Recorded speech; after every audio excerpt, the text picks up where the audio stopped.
Hello and welcome, viewers of Northeast today. A very good evening to all of you. For our evening live session today, we have with us Patricia Mukhim. She is the editor of Shillong Times, Indian social activist, a writer, a journalist, and also a Padma Shri awardee. So, without making her wait any longer, let's give her a very warm welcome and please stay tuned.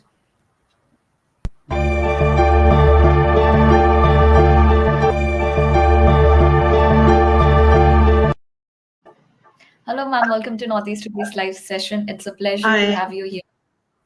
good Thank you so evening. much. Good evening. Good evening, ma'am. And so, ma'am, we have this tradition today that before we proceed with the questions, we make a video on every guest of ours. So, would you like to see that first, so that our viewers, I'm pretty sure everybody knows who you are, but they'll get a glimpse of your life. So, would you like Okay, to see sure, that? sure, Okay, sure. ma'am. Let's proceed with the video. Patricia Mukhim is the editor of Shillong Times, an Indian social activist, writer, and a journalist. For her outstanding contribution towards journalism and voicing strong opinions, she has received several awards throughout the years, namely the Chameli Devi Jain Award, One India Award, Federation of Indian Chambers of Commerce and Industry, FLO Award, Upendra Nath Brahma Soldier of Humanity Award, Siva Prasad Barooah National Award, and the Northeast Excellence Award. In 2000, she was honored by the Government of India with the fourth highest civilian award of Padma Shri.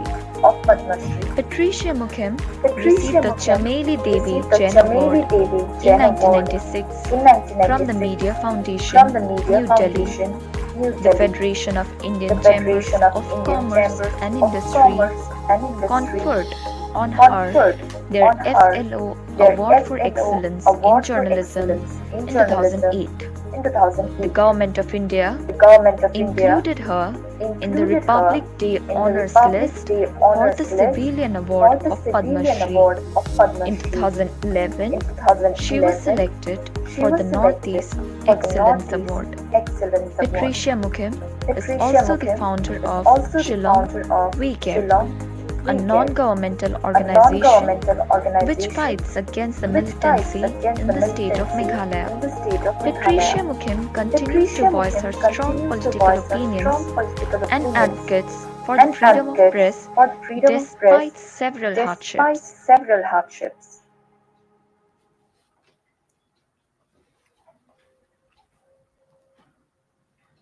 Welcome again, ma'am, and thank you so much. It means a lot to us that you have received our invitation and you are here today to share your knowledge, and we are really looking forward to this. Okay. So are you going to ask me the question or should I just speak up one Yes, after the other? no, Yeah, no, ma'am. I'll be asking you the questions. And my okay. first question would be like, we know you are today, you're one of the most renowned columnists of our country, of the Northeast. So, when did you realize you wanted to be a journalist, and how has your journey been up until now? Give us a glimpse. See, I was a teacher for over 20 years. And even as a teacher, I had these strong views about issues about the lack of governance, poor development, and development not reaching the people, and all these lacunae in education, for instance. So I would write letters to the editor, and I would write to the Shillong Times. All the time, I would write on this issue, that issue, this is not working, that is not working, because I felt that as a concerned citizen, that's my duty to express my views on behalf of many others who perhaps cannot write and who don't have the knack for writing or who don't have the reach. Maybe they can't reach the media. So I felt that I this is an opportunity. I'm educated, so I should be speaking on behalf of those who are voiceless. And Yeah. then the editor then was Mr. Manas Chaudhry, who's the managing director of the news of the Shillong Times today. He said, "Why don't you start writing a regular column?" So at first I hesitated because I didn't want to be under pressure of producing a column, one after another. Then he said, "No, no, you can try because you are always very concerned and you have so many issues up your sleeve." So I Yeah. agreed, and I started writing weekly columns. So by then, a lot of people were reading me. Then one gentleman and a few others also said to me, "Why don't you write on a particular day so that we will not miss your writing?" So I started writing a column for the That's Shillong really Times every nice. Friday, and I continue to do that. And my entry into journalism is kind of, I just stumbled into it when in 2008, Mr. Manas Chaudhry requested me to take over as the editor of the newspaper because he had been elected to the Legislative Assembly, and he was made a minister at that time. So you can say that my journey into journalism is not one that I chose. It is a journey that chose me, actually. and it's Right. been it's been good. I enjoy every moment of it. As editor, I also report from wherever I go. I believe that we should all of us who call ourselves journalists have a duty to report what we see, what we hear, if it is in the larger public interest. Okay. And ma'am, throughout the years, you have received a lot of awards for your work, and you have been recognized with all the government itself. You are a recipient of Padma Shri, Northeast Excellence Award, One India, and the Chameli Devi Jain Award for Outstanding Women Media Person. So tell us about this awards a little bit, when, how it came. So the first award I got was the Chameli Devi Jain Award for Outstanding Woman Media Person. And at that time, the chair of the Media Foundation, which gives that award, was Mr. V.G. Varghese, a person who I respect a lot, a very, very accomplished journalist himself. So the fact that I was chosen for this award was so exciting. I mean, I Yeah. just couldn't believe it when I was told that I had got this award. Uh, and I humbly went and received it in New Delhi. I shared that award with some women from Banda district of UP. They would bring out a broadsheet, a one-page broadsheet on all that's happening in Banda. So for me, it was quite a journey, receiving the first award for my writing. And I think after that, the enthusiasm just waned when when you're used to getting awards. So you just Right. receive it as another milestone in your career. But the best is the Chameli Devi Jain Award. Also, the Padma Shri, ma'am, it's such a big honor to Uh, receive that yeah, award. The Padma Shri, I must tell you, was given for my social service because we Okay. started a movement called Shillong We Care to combat militancy in Meghalaya. We Yeah. were a few of us, but we really stood up against the militants. We stood up against extortion. We stood up against the bund culture.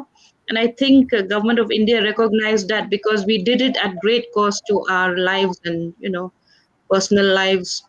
And it was also at that time militancy was at its height.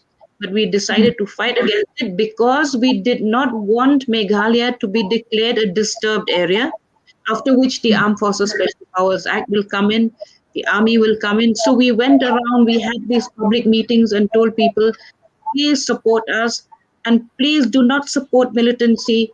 If you're extorted, please go to the police, or tell one of us, we will go to the police on your behalf.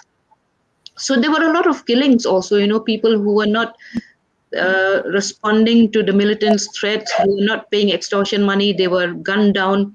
But we still believed that we needed to counter this because we didn't want Meghalaya to become another Manipur. In fact, I wrote an article saying that we don't want Meghalaya to become another Manipur where There are 55,000 security forces for a population of 30 lakhs. Yeah. So, and then there's so much of impunity, so much of violence. So we said to people, let's not become another Manipur. Of course, the people of Manipur took umbrage about that. They said, "What is so big deal about Manipur and all that?" But anyway, that's another story. So I think the Padma Shri is basically for that, for social work. Okay, and ma'am, you also received the FLO award for the like Federation of Indian Chambers of Commerce and Industry. So could you Yeah. tell us about that a bit? That is another one of those awards that they give, saying excellence in journalism. So, I Okay. mean, many of these other awards that came in one after the other were mainly for excellence in journalism. Yeah. Okay. Okay. And ma'am, coming to more to journalism, and as a woman journalist, like we often hear about a male journalist and news readers, like we have whom we see on TV, we read about, we see their columns, like we have Ravish Kumar and Vinod Dua, Karan Thapar. But when we come to the female counterparts, there are very few we hear about, like you yourself, and then we have Faye D'Souza, Barkha Dutt. But the comparison when it comes between the male and the female counterpart, the number of males is much more as compared to females. So, what, according to you, does it take for a women journalist to gain a professional recognition? See, first of all, I would like to say one thing. We shouldn't call ourselves women journalists. A journalist is a journalist is a journalist. We all have to work hard. Just because you're a woman, it doesn't mean that it's easier for you. Of course, many of the papers and TV networks tend to send women journalists, as they say, for softer stories. It's about fashion and all that. But I believe that it depends on each one of us. Each one of us must have the commitment to do what the other guys are doing. We can do it. In fact, we can do better.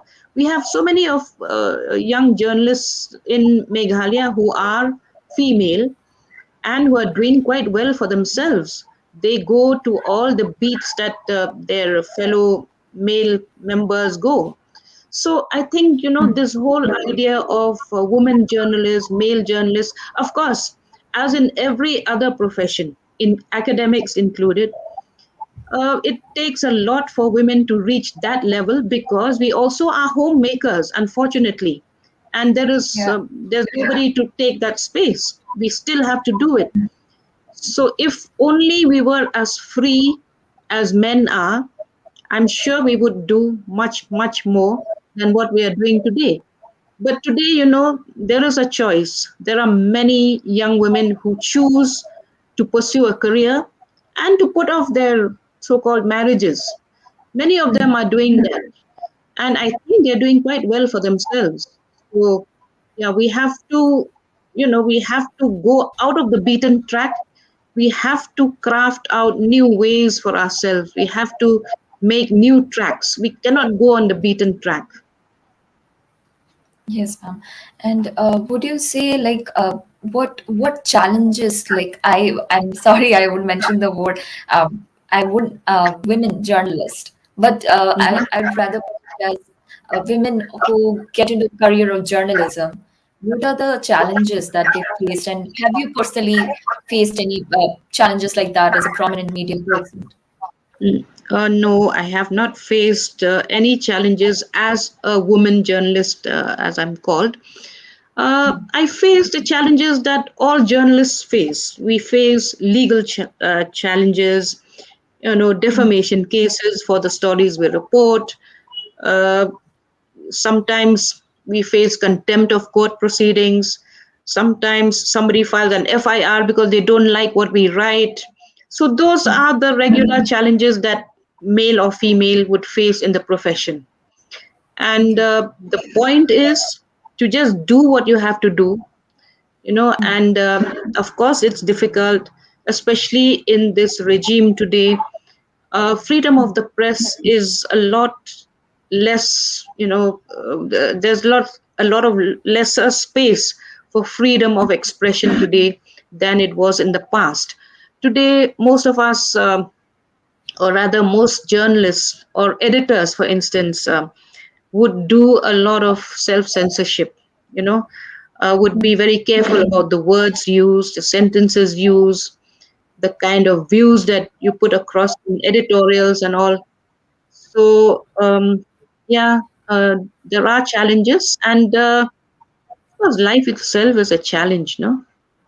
Yes, and a very true. journalist's life, and a journalist's life is a challenge every single day because we don't know what the day holds for us. Yeah. And ma'am, have there any difficult times like this? As you mentioned, every day is a challenge. In days like this, what's your driving force of motivation? Like, how do you go on days like when it seems like it's getting too difficult or the job it's tough? Like, we know journalism is tough. Yeah, it becomes especially difficult when you're facing court cases because, see, it's very expensive for a small newspaper to have to approach the Supreme Court when your case doesn't get resolved in the High Court. So these are the things that create pressure on you and on the management. And in the recent past, I had put out a Facebook post for which somebody got offended and filed an FIR against me. I tried to get the FIR quashed in the High Court. High Court didn't agree, so I had to go to the Supreme Court. Fortunately, we have these, human rights lawyers, public-spirited lawyers like Brinda Grover, who take up our cases pro bono. So that's a Yeah, big help, and we need such lawyers to help us along the way. Otherwise, we will be really stranded. And at such moments, I'm an early riser. I go for long walks, and fortunately, I still have a forest where I can go to and meditate. I think meditation helps a lot. Otherwise, these court cases, they really take a toll on you, and not just on you, but even on your family members. of course. That's really understandable. It must be really difficult. And also, ma'am, like, would you like throughout the years, you also are the founder of Shillong We Care NGO, like we earlier mentioned. You talked about it that it fights against militancy in the state. Like, would you say, would you like to share any other impact of your work in the society that you have witnessed? See, Shillong we disbanded after militancy came down. By Okay. 2001, 2002, militancy had really come down, and now there are only about 20 cadres somewhere in the Bangladesh border. So we thought since militancy has come down, there's no point continuing with Shillong We Care. But then we also started another organization called People's Rally Against Corruption. So we fought Oh, corruption in the state. In fact, in 2001, uh, a government fell because we pursued it relentlessly. We pursued the corruption relentlessly. We took the case to the Guwahati High Court. The government at that time was trying to literally sell off the Meghalaya House in Russell Street, Calcutta. And we felt really offended because that's our legacy, the legacy of the people of Meghalaya. They were going to give it to a company to run that whole space, and it would give the government of Meghalaya just some rooms for the VIPs to live in. So it was going to turn into a kind of a corporate setup. So we fought that case, and the government cancelled that deal. So we feel that we felt that we won that case with because of the support of people also. And then I'm even today member of another organization called iCare. iCare stands for Informed, Conscious, and Responsible Existence. It's a sort of a think tank, and we do a lot of brainstorm, and we try and present our views to the government from time to time. Yeah. And then I'm also very, very involved in the cleaning up of rivers. We are part of an organization called Operation Cleanup. So on Saturdays, we go to the river to clean it up. And There are many people, many groups that are part of Operation Cleanup. So that's how, I go beyond journalism in all that I do. Okay, you're helping the community that way too, ma'am. That's really great and amazing what you're doing. And also, ma'am, following you, there are a lot of other women and girls in schools and colleges wanting to be like you, wanting to follow your footsteps. But like we talked about this as well, how the top editorial positions in our country are dominated by men. So, what's the answer to that? And there is a consistent underrepresentation of women in top leadership positions, be it political, technical, or in the media. So, wouldn't you agree to that? Yeah, we have a long way to go. There is a lot of gender gap in this country. India Hmm. now ranks 140th out of 156 countries in terms of gender workforce participation. So you can see how poorly women are represented, Yes. especially at the higher echelons, no? And Hmm. the gender force participation is only 17.5% to 55% men in the labor workforce. Okay. So I'm not sure why we are so low in workforce participation, unless the indicators are wrong. Because if you look at the farm work, agriculture, the majority who take part are women. And if you come to Meghalaya, the hawkers, the vendors who sell vegetables, who sell all kinds of things are women. And also, of course, that also is because poverty drives them to take up the work they do. And Meghalaya is touted as the matrilineal society Yeah. where, in fact, many people say where women rule. It's such a misnomer. It's such a fallacy. I have to tell you that this must be debunked, and because of that, I wrote a book called "Waiting for an Equal World." Okay. Gender in India's Northeast. In that book, I try to make the readers understand that being a matrilineal society it doesn't empower women naturally. We are just as disempowered as everyone else. In fact, women in Meghalaya are not allowed to take part in the traditional institutions. They cannot be members and they cannot be elected. In the rest of India, you have the Panchayati Raj system, where you have 33% reservation for women. In Yeah. Nagaland, Mizoram, Meghalaya, that is exempted. There's no PRI institution because they say that we already have our traditional institutions. But these traditional institutions are very patriarchal. They give the alibi, the excuse of tradition. The tradition never allowed women to be in these institutions, so we cannot allow them to hold any office in these institutions even today. So just being a matrilineal society doesn't mean anything. It only means that the lineage, the lineage means the clan name is from the Yeah. mother's side. My children carry Mukhim, they're all Mukhim. But other than Okay. that, is nothing empowering. And let me tell you also that Meghalaya must be having the highest number of single women headed households. Most of women are abandoned or divorced. Nobody pays them maintenance. The man just leaves. And because this is matrilineal, so the children have to live with the mother. And if the mother is poor, can you imagine the fate of the children? They have to drop out of school and they have to start selling stuff in the streets. They become street vendors very early in their ages. And many of them, get into drugs or alcohol. It's a very sad story. And I wish also, that people no, I wish yeah, people would come here and understand what matriliny really means. yeah, and ma'am, also doesn't it increase like a lot of burden on the woman itself, to whom like all the ancestry and the property has been passed on to, like because she has to take care of an entire family of her children with nobody else to help out. Yeah, see, in the Khasi society, the ancestral property passes through the youngest daughter. Okay? Yeah.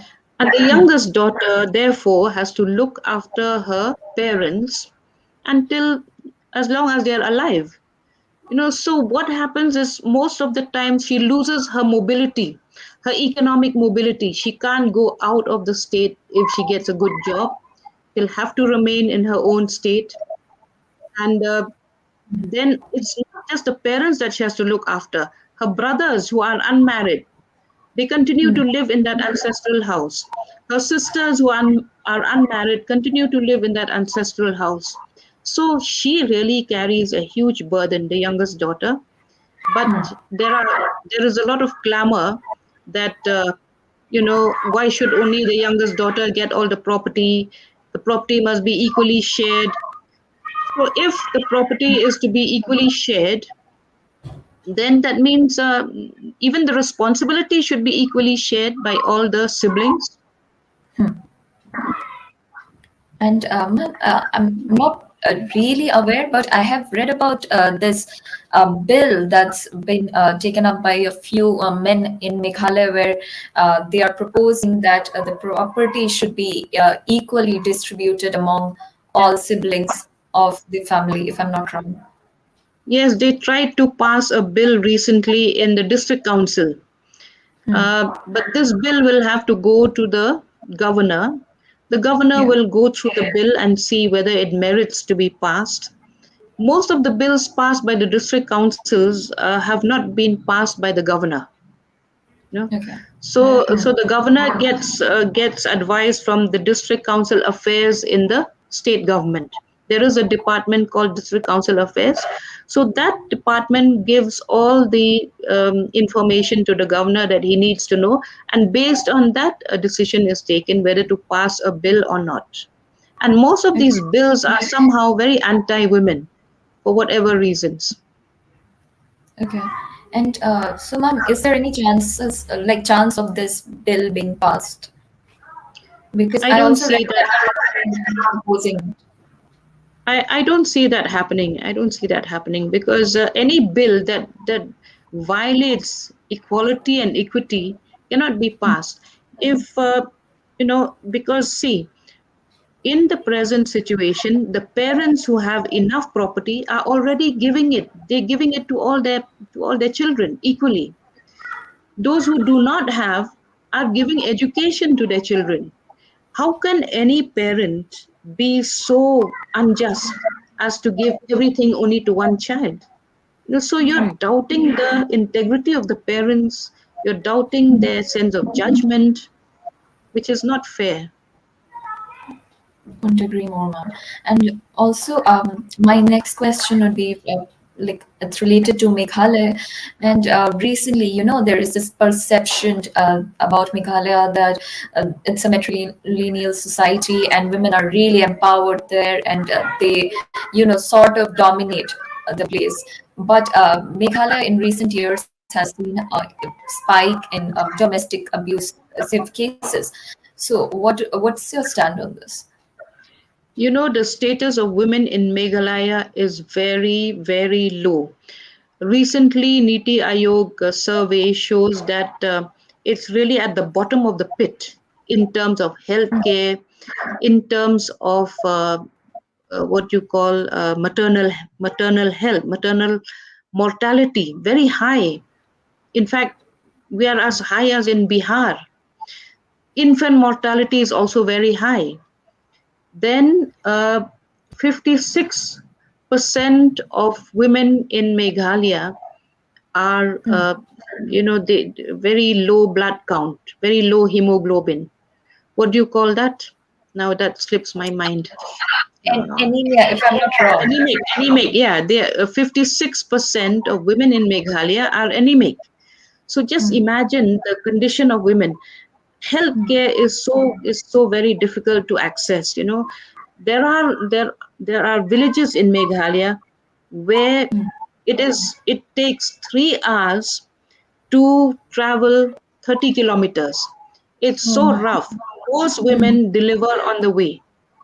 The hospitals, most of the community health centers do not have an operation theater. or don't have doctors in attendance, so they all have to come to Shillong city. Many of them, we had these reports at one time where these 108 ambulances are operating. Almost every second day, it was saying that delivered a woman delivered in that 108 ambulance. So That's horrific. things are very bad for women as a whole in this state. It's not empowering at Okay. all. In fact, there is this sense of denial that because you are a matrilineal society, everything is all right for the women. This this is a myth. It has to be discounted. Okay. And ma'am, is anything being done to change this in the state itself? This government is trying to do its best. It's you know organizing people at the block level, organizing health camps, organizing awareness camps, for instance, because you know the fertility rate is very high in Meghalaya. Okay, and condom use is very low. And as you said earlier, domestic violence is also very high, and many people are still in denial about that.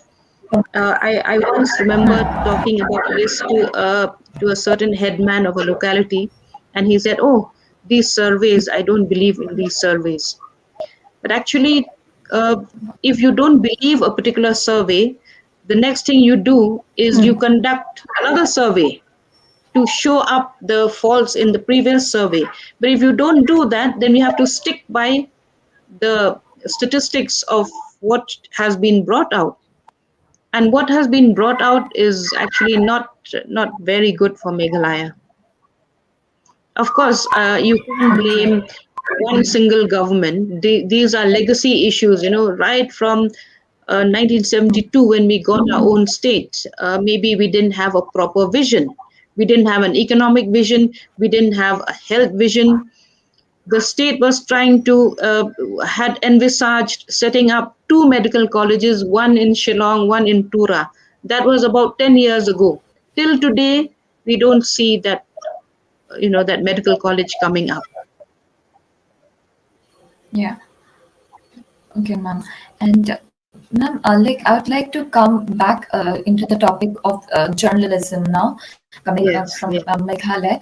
So, according to you, what ethics you have been in this job for like decades? So, according to you, what ethics and discipline does one require to be a journalist, and what would be your advice to students, who are in schools and colleges who are aspiring journalists? See, for every profession, you need some tools, and we have to have those tools with us. For me, I always tell students of journalism, you have to read, and you have to read a lot. You have to read all kinds of books because you have to be informed.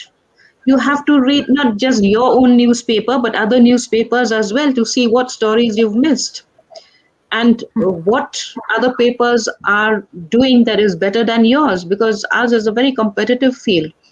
Then we need a thesaurus. Nowadays, we are fortunate that you have a laptop which already has a thesaurus. And I would tell every aspiring journalist that they need to write. They need to write and write and write and perfect their writing skills. It is difficult in the beginning, you'll have this writer's block and all that. Sometimes the words will not flow, but we have to keep at it. I produce a lot of words every day because I have to write an editorial or I have to write an article for some newspaper or the other. So it's now become part of our lives or part of my life, but I still have to read up a lot. I can't just write whatever I feel like without statistics, without data. So, as journalists, we really have to be much better informed than the ordinary citizen. And we can't do that if we do not discipline ourselves, if we don't read, if we don't, get books that have idioms and proverbs and all kinds of stuff. Because your writing also has to entertain the reader, has to keep the reader interested in what you write. Otherwise, the reader will read the first few lines, and if it's not interesting, will keep it away. And you don't want that to happen. So we Absolutely. have to be very disciplined, and we have to keep seeking knowledge. Even at this age, I'm learning from younger people. I'm always trying to learn. There's no limit to learning really. Great. Okay, ma'am, that's a beautiful answer. Like for anybody watching, please take notes and read and write a lot, like ma'am said. And also, ma'am, I have another question on this similar topic, not exactly the same topic. In the last few years, like last year, since the pandemic, several Mm. journalists have lost lives. And on top of that, there have been reports of attack on journalists all over the country. Like the BBC reported that 200 people since in 2020 were physically attacked, and 67 arrested. And in Tripura, since last year, there have been 24 cases of attacks on journalists. But you know, when it happens to journalists from the Northeast, there is not much coverage of it on national media. So would you agree that, you know, this whatever happens here, it's neglected and not being represented in national media? Yeah, see, we have this National Union of Journalists, NUJ. I think NUJ does take up issues of the Northeast, but it's not a very powerful voice. We have the Editors Guild, but the Editors Guild also is not, doesn't really take up cases, Now, especially, it has become quite silent. Then, see, the thing is that we are so disconnected, number one. And number two, the problem with journalists is we tell every other person's story, but we can't tell our own story. You know, somebody has to tell it on for us. So we have this committee for the protection of journalists, CPG. In fact, they offer financial help to journalists from time to time if you have to fight a case, or in so we need to find out solidarity groups, because I think in India per se, we don't have a very strong journalist union. Or it's either Yeah. that, or we in the Northeast are not part of that union. At least I'm not part of that union. But I'm part of what we call the South Asia Women in Media, SAWM. And that's quite a strong group. So I would advise young journalists, especially women journalists, to be part of this solidarity group called SAWM, because by consulting, by informing one another of what's happening here, at least we get somebody to fight for us at the national level, and that's what we need. Okay. And also, ma'am, like speaking about national media, even media organizations here in the Northeast, you know, throughout now, there are a lot of people online trolling this media organizations saying that they dramatize news stories and spread fake news without verifying them first. So, like, is the criticism fair according to you? I'll say yes and no, because if you look at large sections of the media today, they are already compromised. You just turn on a television channel and see the tone and the tenor of the debate. Is it free and fair, or is it putting people in a corner if they don't toe the line of the anchor of the day? Is the anchor who decides how the story should go, how the discussion should go. And if somebody has a dissenting voice, that person is immediately put in a corner. What kind of a debate is that? Yeah, in a debate, everyone should be respected. Nobody should call names. But nowadays there's a lot of name calling. Oh, you belong to so and so. Oh, you are this. I am sorry to say, but the state of the media in India today is pathetic. Okay. And ma'am, like, what lies ahead? Do you think this will get better anytime soon, or will it get worse? Because it's true, like you said, we often, see on TV, and there are people screaming on television, and this Yeah. goes onto social media, people are trolling these people and these channels. And because of few of these channels, the credibility of the entire media fraternity is, it's compromised, it's shamed, and like, Mm. just, so do you think it will get better?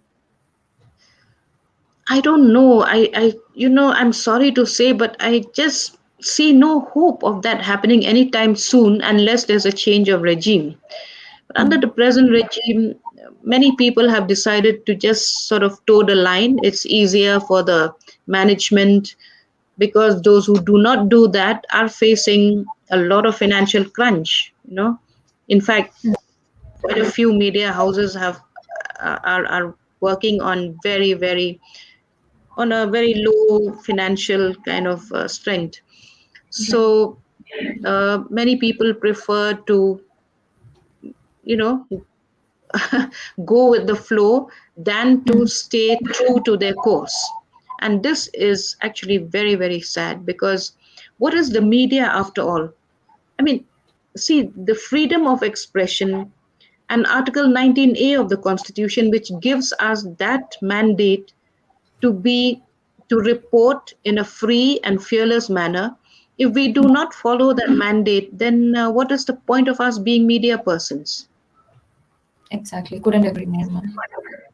And also, ma'am, after this, I would like to come to on my next question, and it's Northeast. So, we see news articles about this ministers and high-ranking officials from the Northeast being they often receive extortion notices from militant groups. So, what, according to you, should be done about this problem? Actually, I think even here in Meghalaya, in recent times, some ministers and MLAs were receiving extortion notices. Uh, they were very quiet about it. In fact, they should not be. In fact, they should be telling all the citizens not to pay to militants. We in 2001 we had a home minister who was a no nonsense person, and it was because of him and because of the police force that we had at that time that militancy was on the wane in Meghalaya. What this home minister did was he filed an FIR against all those people who he suspected were paying to the militants. So these people who against whom FIRs were filed, they had to look for anticipatory bail, you know, and after that, they had to tell the militants that they couldn't pay anymore, otherwise the police would get after them. It Okay. was because of that militancy dwindled because their source of money was slipping down. No, I mean their financial source was cut off. So Right. then unless you have money, you can't maintain your cadres, you can't buy arms. So that way, militancy was on the wane. But now, if you say that ministers and MLAs are receiving extortion notes, some of them did say, and we did get a photocopy of one extortion note from sent to one MLA. That MLA said that he didn't pay. So I mean, we have to go by that. He said he didn't pay, and he said he doesn't have the money to pay. Right. So I mean, that's how it stands. Yeah. Okay.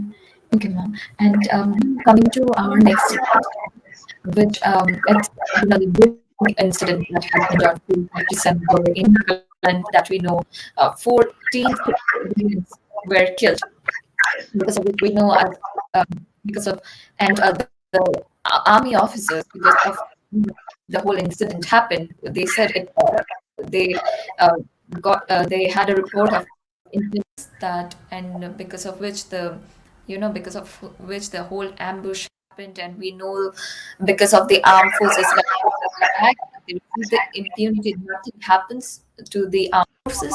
And currently, Nagaland is in a lot of chaos because of this. So, do you think AFSPA, which a lot of people are demanding that it be repealed, not only the people, even the chief minister of Meghalaya as well as Nagaland are demanding that it be repealed? Do you think it will be repealed anytime soon? What happened in Oting, Mon district of Nagaland, is very, very unfortunate. It should never have happened. I cannot believe that army would get such wrong intelligence and to act on that kind of intelligence, where they just fired at random at six people who died on the spot, then followed those other people who died, which included, of course, one armed force personnel. Mm. Uh, the Armed Forces Special Powers Act was invoked right from 1958 in Nagaland and Manipur to counter the Naga rebellion. And at that time, maybe the country was new, the country had just got its independence. Maybe the rulers in Delhi did not know how to tackle this internal rebellion, so they used the armed forces. But over the years, this country has enough of insights, enough of wisdom to have come up with a counter-insurgency force. Because the army that you're using is trained to kill the enemy. If you bring the army into a particular area and you tell them to tackle the militants, they will treat them like they treat the enemy from across the border. You cannot expect the army to tone itself down, because then there will be schizophrenia. You're teaching them one thing, you're telling them to do the other thing. So inherently we are doing wrong as a country by applying the Armed Forces Special Powers Act continuously. See, in Punjab, it was applied for a short time at the height of the insurgency, and then it was taken away when insurgency waned by 2000 something. That act had gone. In Tripura, in 2015, the chief minister revoked the Disturbed Areas Act, and after that, he also revoked the AFSPA. So it means that the state government, every state government where the AFSPA is enforced, has to take these steps, has to show the center that the killings have come down. You don't need to declare this area disturbed area, and then remove the Armed Forces Special Powers Act. The state governments themselves have to take the lead in this, because they can't push everything to the center. They have to tell the center, look, we do not want this act because killings have gone down, there is relative peace, so please remove this act. And it will go if the state chief ministers actually really want this act to go.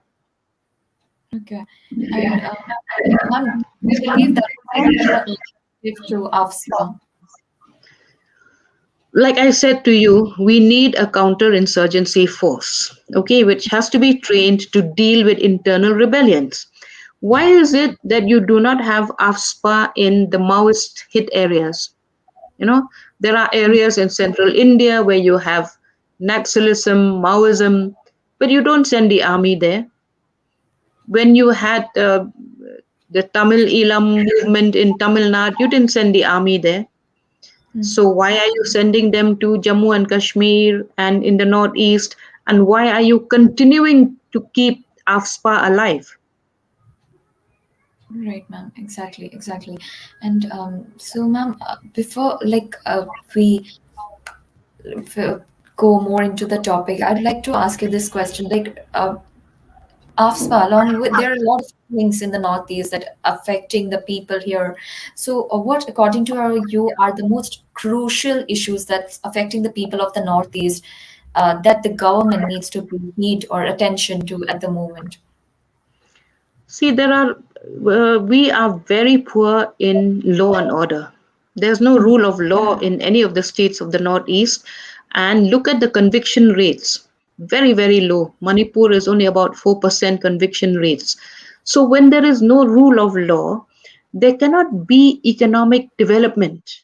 People will not come to invest in this region if they are not sure of getting their investment back, or if they are not sure that there is a climate that's good enough for their businesses to prosper.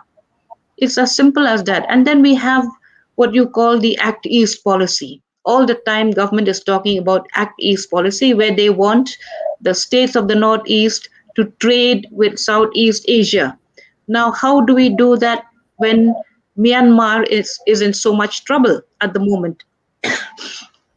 Myanmar is in a turmoil, and we cannot cross over Myanmar to do our trading with Southeast Asia. And apart from that, there is no symphony, there is no synergy between the 7 states or the 8 states of the Northeast.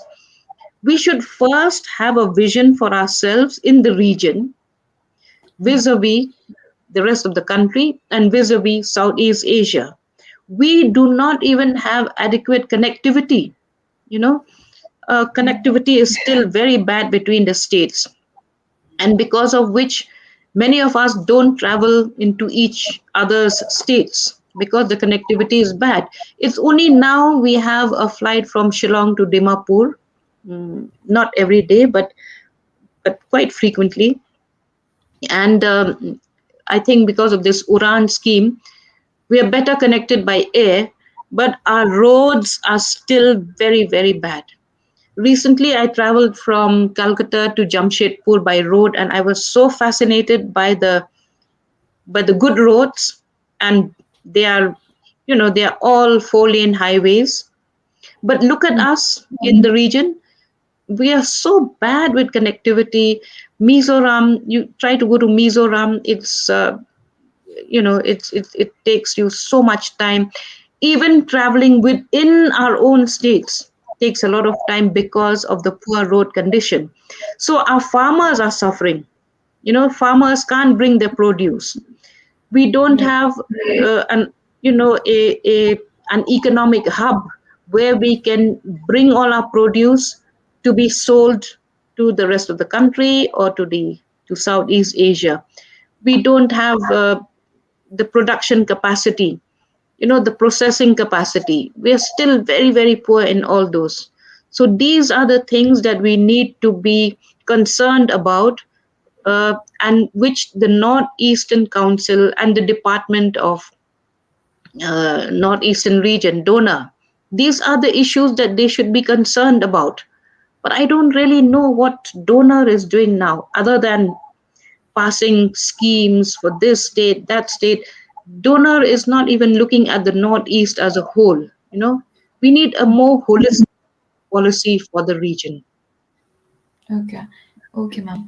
And before we sign off, you can Mhm. allow me to tell what would be your message to all the people watching and to people in home? I have this very important message. We are citizens of a democratic country. We have to be involved and engaged in governance. If we see that something is not working, we have to make a noise. And the newspapers are there for that. If people don't feed us, don't give us cues about what is going wrong where, we are not in a position to get to know everything. Today, I met a woman who said there was no electricity in the civil hospital in Shillong from 12 up to 4 p.m. So everything came to a standstill.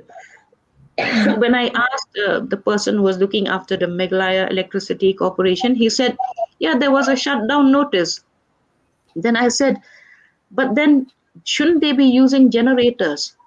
Then he said, possibly the diesel is so expensive nowadays that they can't run their generators for too long.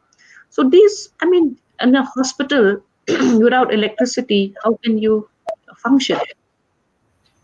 So, as citizens, we all have a responsibility to be engaged with our governments, not just to critique it, but to also tell it, this is the way to go. We are on the ground. We understand better than all of you sitting in the secretariat.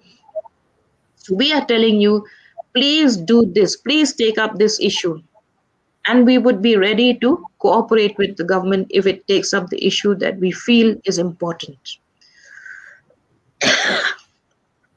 Yeah. Okay. Yeah, ma'am. Okay, ma'am. So that is a very important message, and I really hope whoever is watching takes note from whatever ma'am has said, and you can rewatch the whole program on Northeast Today's page. And ma'am, thank you so much again for sparing your time coming here today. It's a huge honor. Thank you so much, and have a great evening, ma'am. It was an honor Thank having you. you here. Thank you. Thank you so much, and thank you for this space. It has given me the opportunity to speak to a whole lot of audience, Hmm. listeners, and I think every opportunity is precious, especially with young people.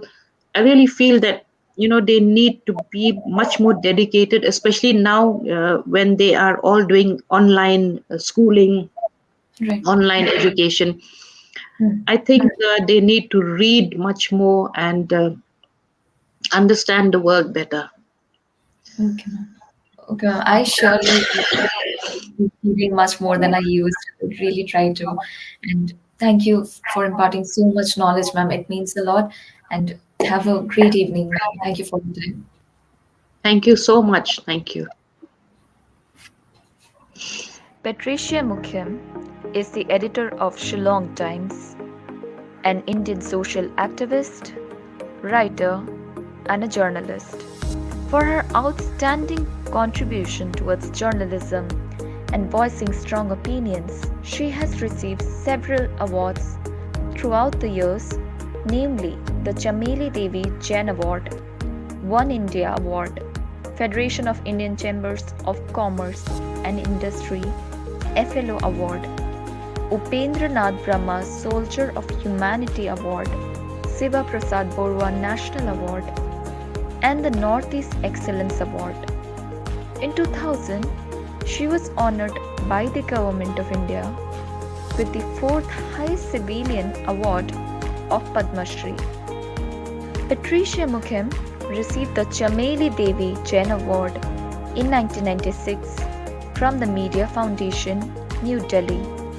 The Federation of Indian Chambers of Commerce and Industry conferred on her their FLO Award for Excellence in Journalism in 2008. The Government of India included her in the Republic Day Honours list for the Civilian Award of Padma Shri. In 2011, she was selected for the Northeast Excellence Award. Patricia Mukhim is also the founder of Shillong We Care, a non-governmental organization which fights against the militancy in the state of Meghalaya. Patricia Mukhim continues to voice her strong political opinions and advocates for the freedom of press despite several hardships.